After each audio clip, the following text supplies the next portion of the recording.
राम है दिन दियल भाई। राम राम भाई, बड़ा ढेर दिन पे याद पड़ल। कहाँ कहाँ चल बा गाँव घर के?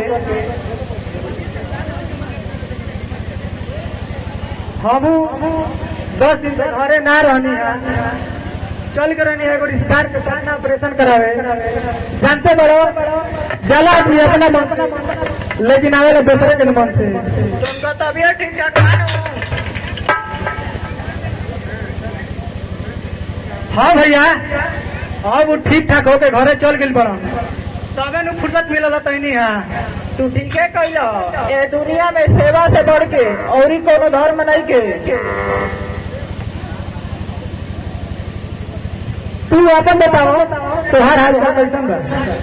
हमार कुछ नया नहीं के। तू तो जानते बड़ो तुम्हार भौजी के गैला के बाद से ये दुनिया में ये लड़कन कहती पूरा दुनिया से अलग हो गई। पता ना ससुरा हाली हाली सियानो नहीं कसो ताकि यानी के एगो ब्याह करके पतो हो लेती जौना से कम घरवारी तो छुट्टी। ऑपरेटर साहब होके बढ़ाई होके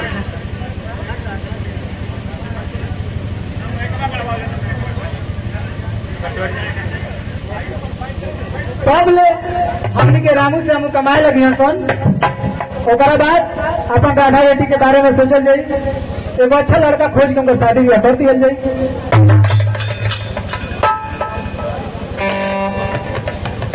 बाबूजी तोहरे सेवा में कोनो कमी करबे जा कि तू अब ये बतो के आशा करे लगल। अभी हमने दोनों भाई के पढ़ लेबे तो जब नौकरी लग गई तब ब्याह करम जा। हो सब ने इंडिया के मिठाई की आज 10 साल हो गई। अब तो घर संवारे वाली आई तो अपन घर संवारी। देखो दीनदयाल भाई, ठीक है कहन बा, कारज धीरे होत है कोहे होत धीर, समय आवत तो रूठ फले कितना सींचनी।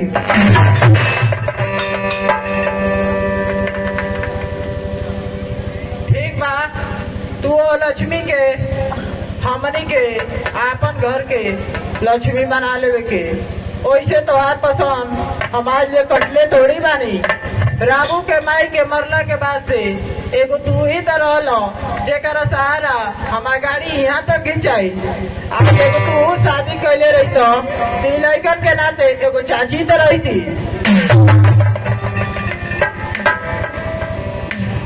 तू एक बात बार बार कहेलो, जानते बड़ो ये दुनिया में एगो लड़का के शादी ब्याह करे खातिर ओकरा में दूगो चीज देखल जाता, या तो नौकरी करत होखे, ना तो ओकरा देह को 5-10 बीघा खेत होखे, ना तो उस करो के जो पूछे वाला नहीं थे। बाकी मिलबो करी तो अहिए कई वाली मिली। एकरा से बढ़िया बा कि हम बाणे ठीक बनी, कम से कम हमार समाज सेवा में कोनो रुकावट तो पैदा ना भइल।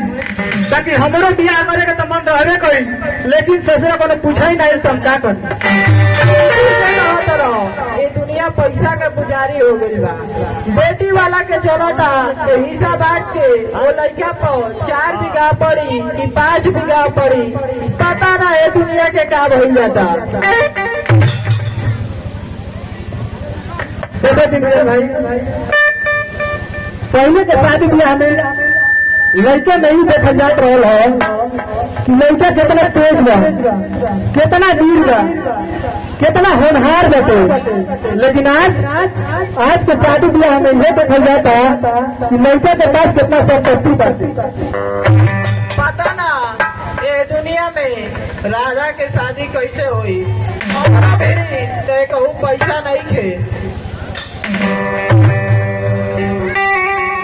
अरे तब हमने के अपन दोनों बेटा सियान हो जिया सन, कुछ काम धाम करे लगे सन, कुछ हमनी के व्यवस्था कर दिया सन, कुछ हमनी के कर दिया जाए।